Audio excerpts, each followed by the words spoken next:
Son of the Most High God, I implore you by God that you do not torment me.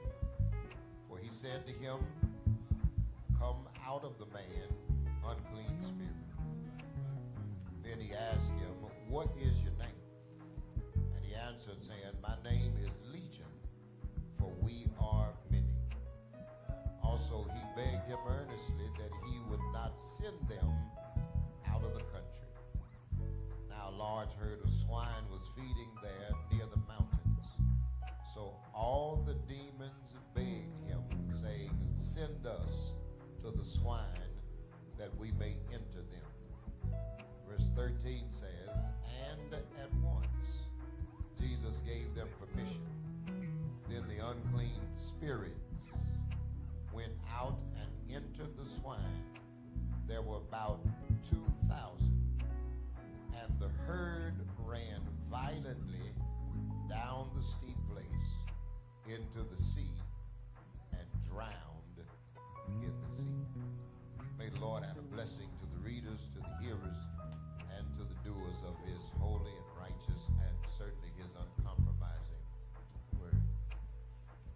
For a few moments today, I want to talk about when insanity encounters sovereignty.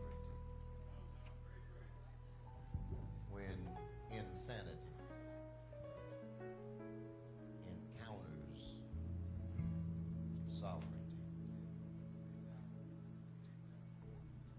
Mark chapter 5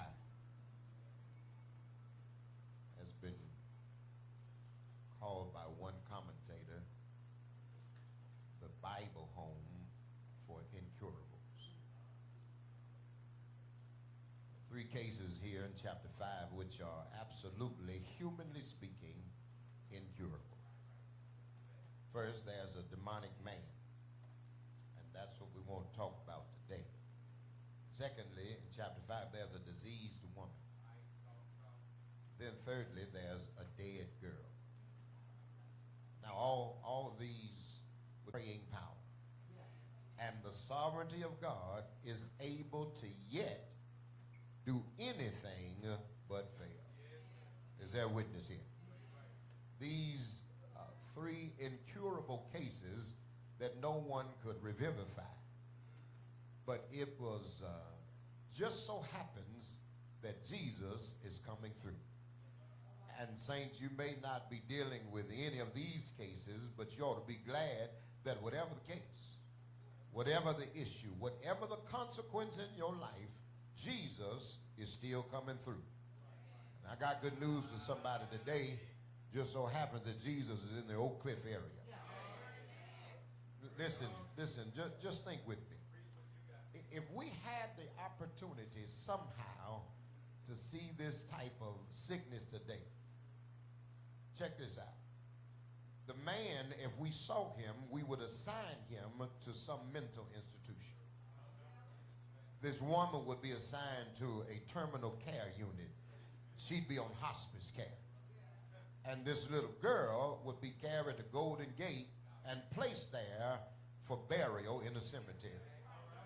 But when you move through this 5th chapter of Mark, you'll discover that Jesus is more than adequate. He's more than able for every situation. In other words, there are no incurable cases with Jesus. My brothers and sisters, that's good news. To the man who was demonized, Jesus was the great psychiatrist. To the woman that was diseased, Jesus was the great physician. And to the little girl that was dead,